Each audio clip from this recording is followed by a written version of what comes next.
Para um novo olhar sobre a existência, para aprofundar a sua fé racional e para expandir a sua consciência. Cada reflexão, um passo adiante.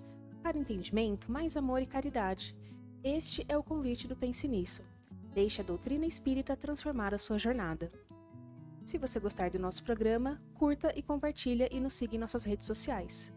Caros ouvintes, estamos de volta com o nosso Pense Nisso, pela nossa web rádio Meimei, emissora da USE de Garça, estado de São Paulo. Aqui nós abordamos temas que vêm esclarecer, orientar nossos ouvintes, espíritas ou não, no conhecimento da vida e da própria doutrina. E o tema de hoje é muito especial. Vamos falar sobre ideias errôneas ou equivocadas que muitos fazem do Espiritismo, porque não o conhecem.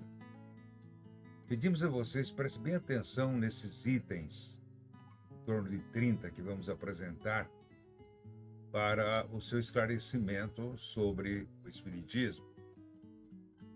Não conseguiremos apresentar todos esses itens numa só edição. Por isso, nós vamos dividir em duas partes. A primeira parte hoje.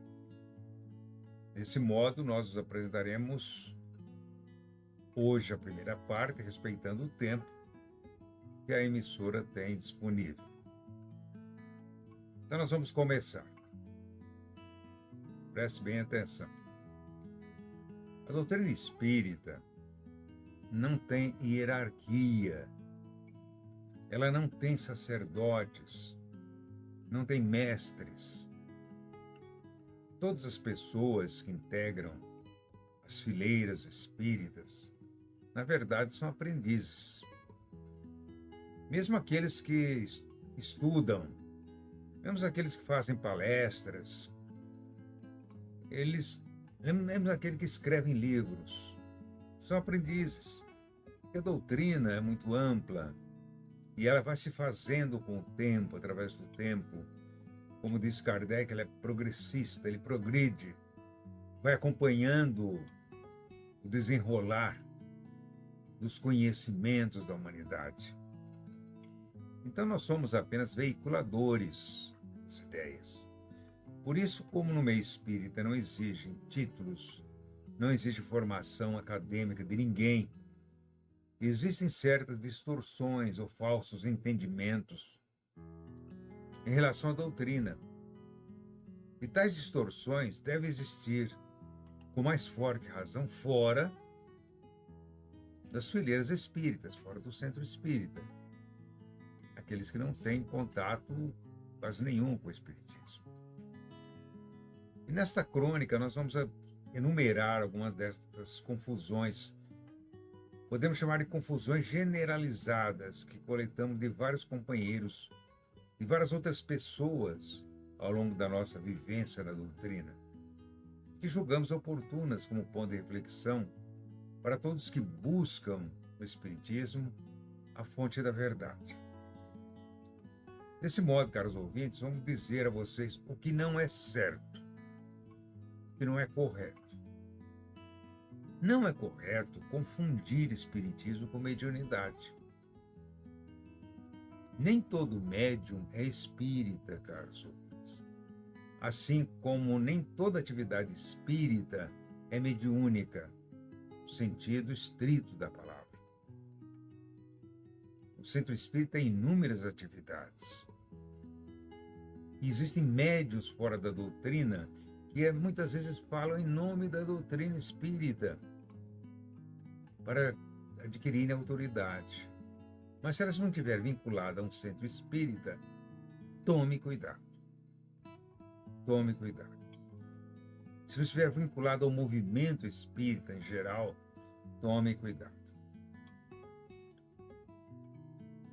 Em segundo lugar, não é certo aceitar como verdade todas as comunicações recebidas por um médium, como aquelas que dizem provir de pessoas famosas, o nome de artistas, de políticos, cientistas, filósofos, recentemente desencarnados, notadamente as que são mostradas na televisão ou nas revistas.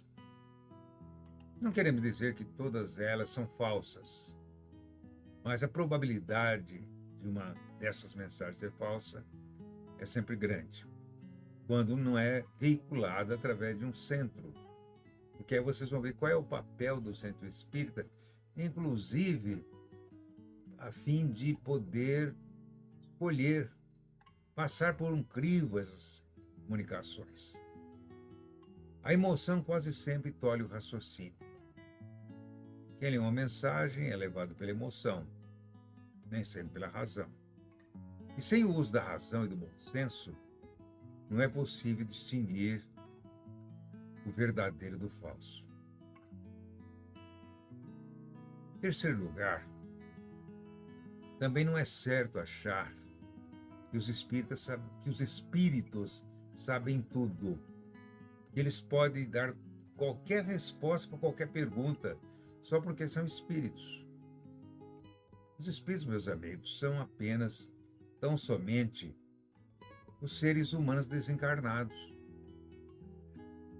Aqueles que já viveram conosco. Alguns podem saber mais do que nós. Outros, porém, sabem até menos do que nós. Alguns são honestos, outros são desonestos. Alguns falam a verdade, outros propagam a mentira. Tudo isso existe. Então, vamos tomar cuidado. Em quarto lugar, nós vamos lembrar que é errado atribuir a obsessão à mediunidade. O que quer dizer isso? Nem todo obsidiado, nem toda pessoa perturbada é um médium, no sentido da palavra médium, com uma tarefa específica no campo da mediunidade. Assim como nem toda mediunidade que se manifesta em forma de obsessão.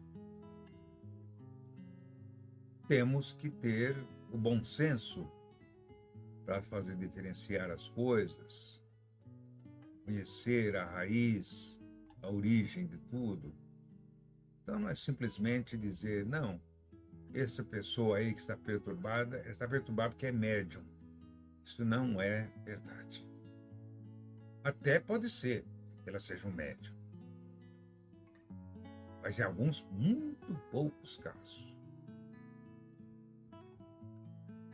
O que também não é certo, podemos dizer, no item quinto, não é certo considerar que todo sofrimento humano provém de dívidas de encarnações passadas. É um erro comum mesmo por parte dos espíritas, porque há sofrimentos que decorrem da necessidade evolutiva do espírito. Há sofrimento que provém de provas que ele mesmo escolheu. Há sofrimento advindo de compromissos que ele assumiu, ou com pessoas, ou com a coletividade. Ou seja, há uma série de causas que pode explicar o nosso sofrimento nesta vida. Além do que, os erros que ele comete. Não saber viver bem, não ser coerente com aquilo que sabe, agir precipitadamente, agir sem pensar, não tomar cuidado. Tudo isso leva devido ao sofrimento, a dor, a doença. Às vezes não tem nada a ver com o passado, tem nada a ver com ele mesmo. Outra distorção que podemos citar é a pessoa se fanatizar e viver a cata de médiuns que acenam com soluções mágicas, que dizem que tem revelações extraordinárias, poções milagrosas, curas espirituais. Tomem muito cuidado com isso. Há pessoas que veem no espiritismo um meio de desvendar o passado ou prever o futuro. Ou então um meio de obter curas milagrosas, ganhar na loteria, conseguir um bom relacionamento amoroso, um caminho para a prosperidade financeira, distorcendo totalmente a finalidade da doutrina. O espiritismo não é para isso. A A finalidade do Espiritismo é o melhoramento moral da criatura, é nos tornar pessoas melhores, para que possamos, de fato, cumprir com a parcela de compromisso que temos assumido perante Deus, perante nós mesmos, perante a família e a sociedade. Também é errado achar que todo mundo deve ser espírita. Isso é errado. Só pelo fato da pessoa ser espírita, ela está assegurada um futuro espiritual, sua felicidade, sua salvação. Nada disso. O espiritismo não é uma religião salvacionista, não prega salvação só através da palavra, através da oração. Não, o indivíduo pode orar muito e não ter merecimento espiritual, caso nenhum. Não era assim os fariseus? Não era isso que Jesus criticava nos fariseus, que vinham orando o tempo todo, de pé nas sinagogas, para serem vistos, aplaudidos pelos homens? A doutrina espírita, caros amigos, respeita toda crença sincera. Ela defende a liberdade religiosa. Não pretende arrastar ninguém para suas fileiras, impondo-lhe suas verdades a qualquer preço. Não. Nós temos que respeitar as pessoas como elas são. É claro que nós podemos e devemos divulgar a doutrina justamente por esses princípios amplos que falam sobre as leis universais, da ética, da moral. Mas não temos a pretensão de fazer todo mundo espírita, não. O papel da doutrina é contribuir para o esclarecimento e o despertar consciente do homem e das religiões em geral, com vista à transformação moral da humanidade. Isso só pode se conseguir com respeito e consideração pelas pessoas. Não é certo usar a prece, meus amigos, apenas como um ritual ou rotina que deve ser seguida sempre da mesma forma, com orações repetitivas, monótonas, apenas para o cumprimento de um ato solene. No Espiritismo isso não é correto. A prece é uma atitude mental consciente, espontânea, a mais elevada manifestação do espírito humano, que nos ajuda e nos pode ajudar a entrar em sintonia com os benfeitores espirituais que são ligados a Jesus. A prece não tem duração ou forma determinada. Ela depende da situação, não precisa necessariamente ser proferida nos moldes tradicionais, com as formas ou chavões bastante conhecidos, não. Jesus ensinou o Pai Nosso como exemplo, mas não quer dizer que nós temos que nos deter no Pai Nosso.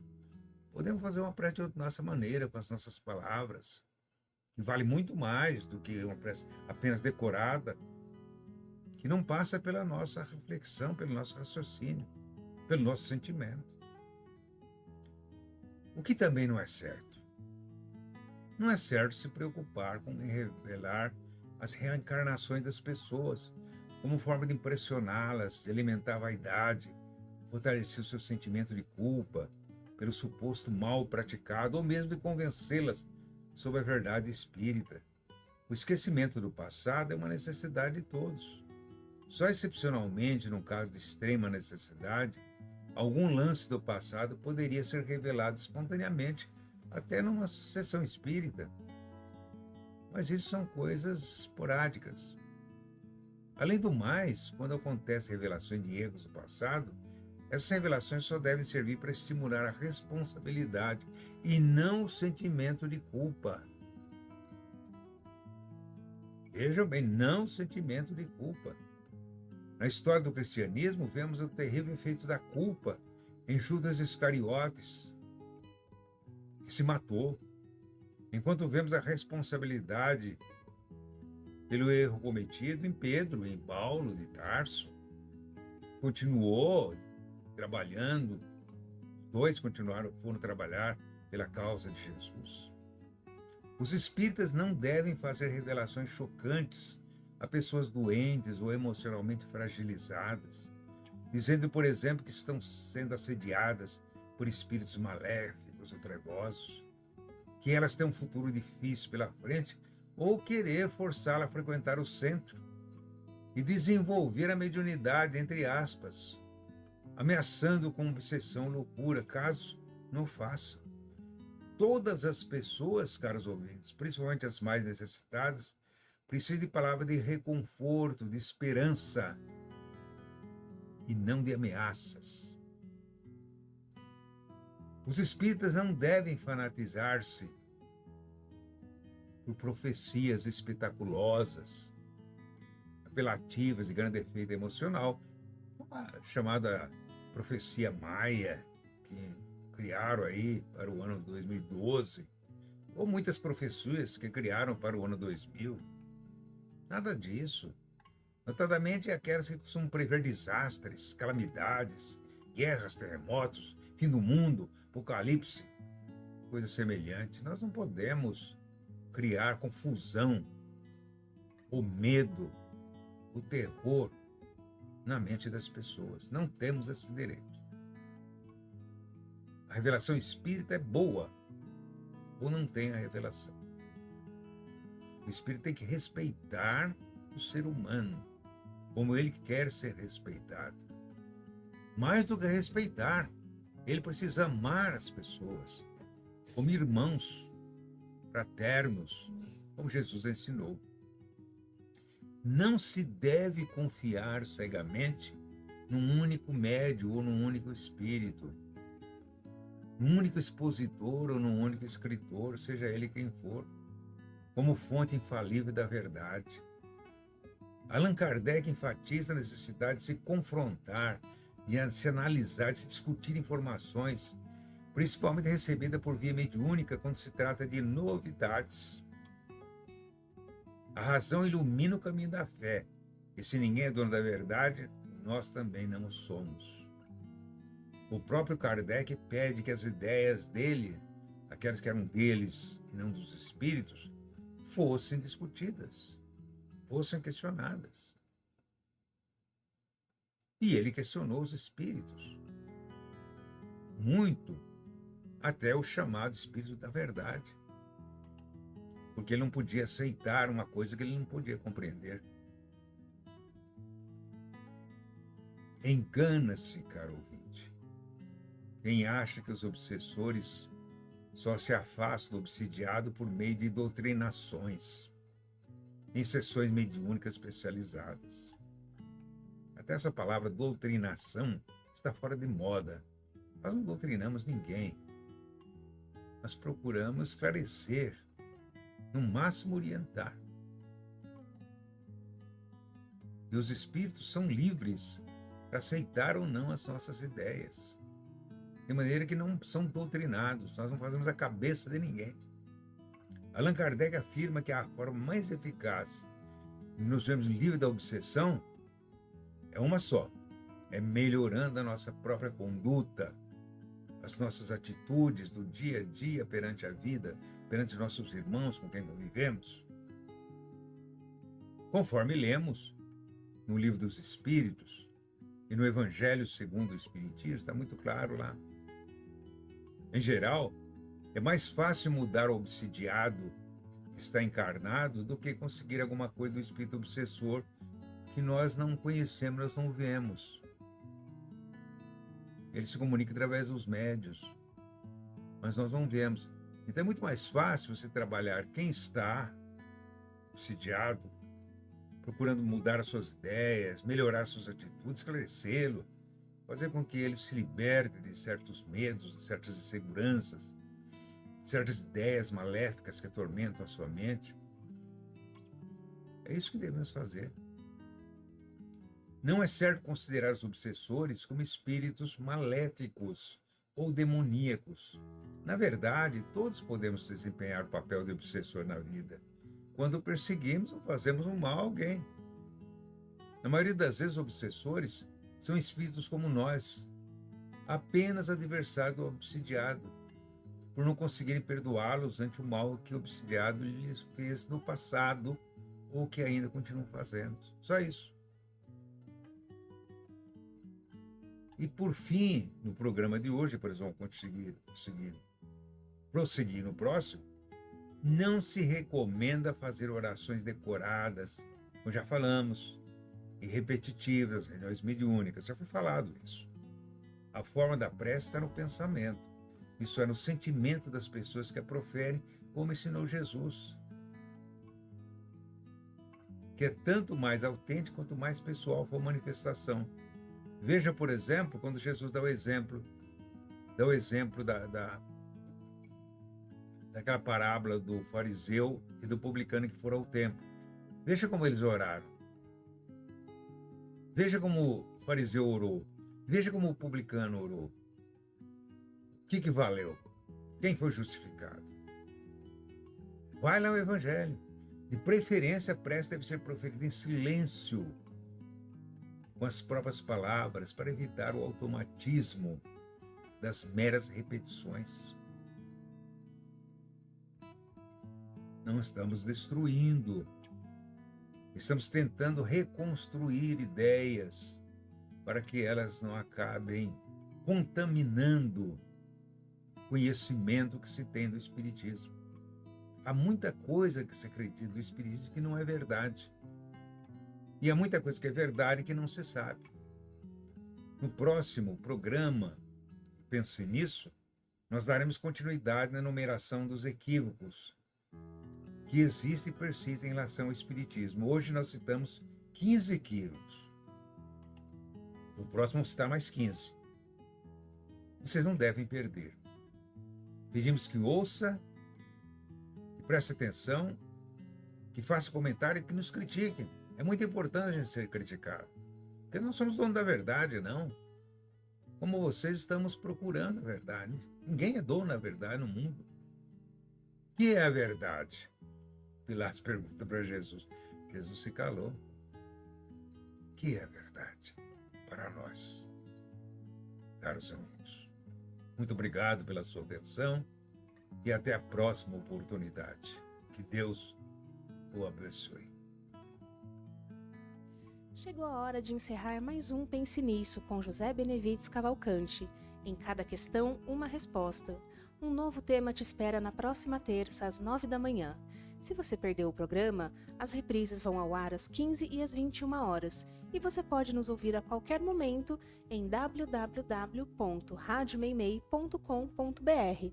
Se você gostou do nosso programa, curta, compartilha e nos siga em nossas redes sociais. Um grande abraço e até o próximo programa.